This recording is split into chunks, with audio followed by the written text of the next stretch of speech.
When a British monarch is crowned, an elaborate ceremony takes place which resembles the ritual crowning of King Solomon of ancient Israel. King Solomon ruled over ancient Israel and had extensive knowledge of the Kabbalah, which he used to communicate with demons.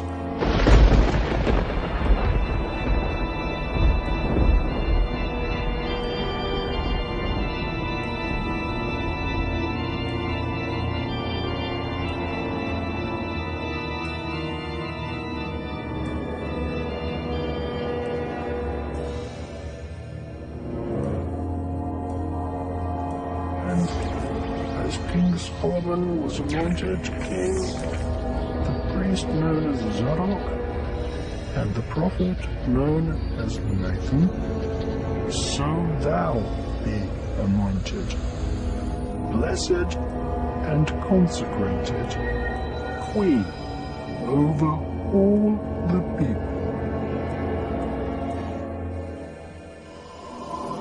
King Solomon is the single most important figure in the occult teachings of world international Freemasonry. The ancient Goetia is a book of powerful invocations and spells written by King Solomon. These ancient spells and evocations were used to summon spirits who were then psychically tortured and forced to serve King Solomon. The Goetia contains descriptions of 72 demons, some of whom control their own army of lesser demons. King Solomon evoked and imprisoned these spirits in a bronze vessel sealed using magic symbols.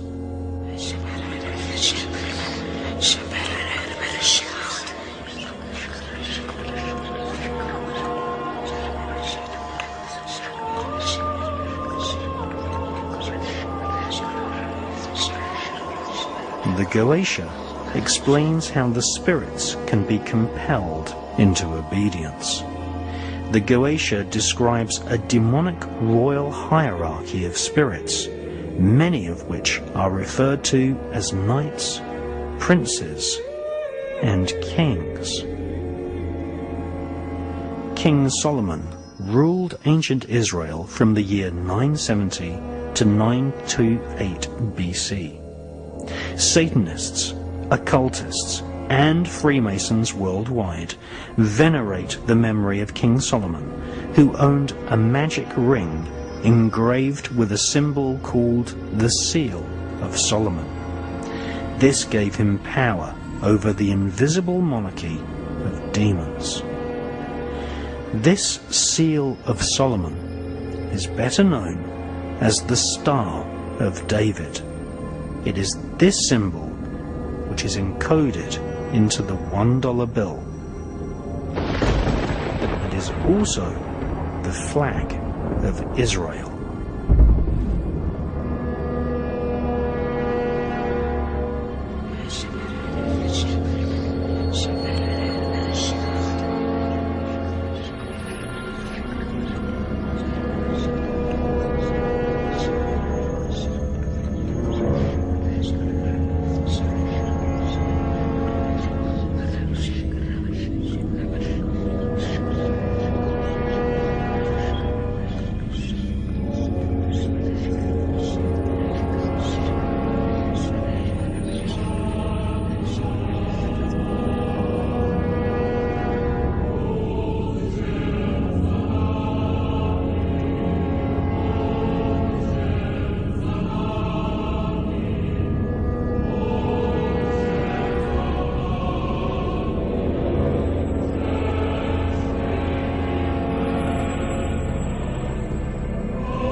is this symbol, which was used to invoke and control Asmodeus, one of the senior spirit kings in the infernal monarchy of hell.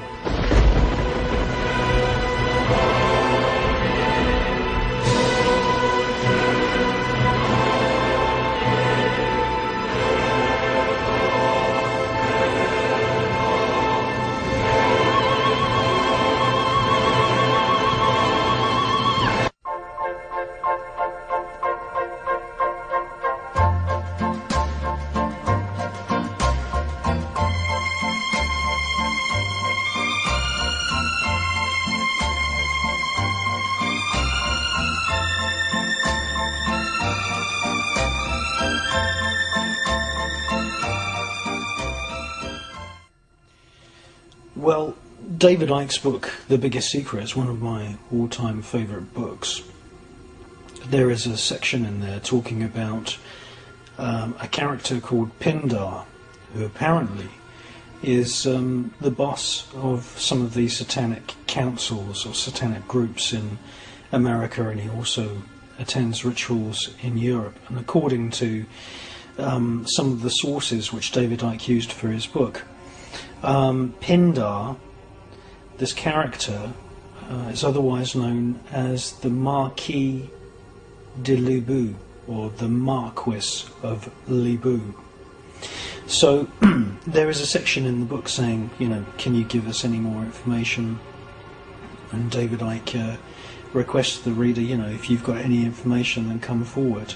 Now, a good friend of mine actually wrote a book called The Way of the Dragon, and it's an excellent book. It's all in French, and I have, you know, French grandparents, so it's quite easy for me to be able to research ancient French documents. Now, Libu was suggested to me by my friend as possibly being an anagram of the old French term, which is Bilu or Biliou. Now, Biliou is a plural of the word Belial, and Belial means demon, and Biliou is an old French term for the plural, which is demons. So if Libu is an anagram of Biliou, and I believe it is, this man is attending the satanic councils. Apparently he arrives in a white Rolls Royce or some white limousine, and he calls himself the Marquis of Demons, or the Marquis of Demons. Now, that's absolutely fascinating, because many of the 72 spirits which we see described in the Howling, the Book of Howling, otherwise known as the Goetia, it's also known as the Book of Shadows, many of the 72 spirits there, you know, you've got all these instructions of how to summon these spirits. Many of them are marquises, many of them are dukes, presidents, kings. I would say probably around a quarter of them have a rank of marquis or equivalent to a marquis. And if you conjure these spirits using the information which you find in the Goetia and also in other medieval grimoires, you will see that in your mind's eye these spirits often appear riding dragons or griffins, or they hold serpents in their hands, and at your command they will take the form of a human being. At the magician's command they will take the form of a human.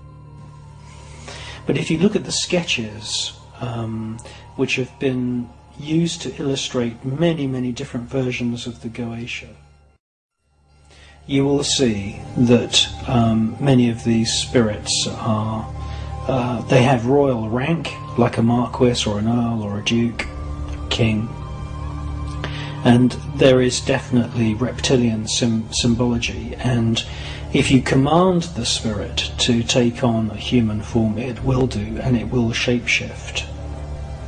So I think there's many parallels with with my research into the medieval grimoires and the Goetia, which dates back probably to Sumeria and Babylon, and the research which is presented in The Biggest Secret, which is one of my all-time favourite books.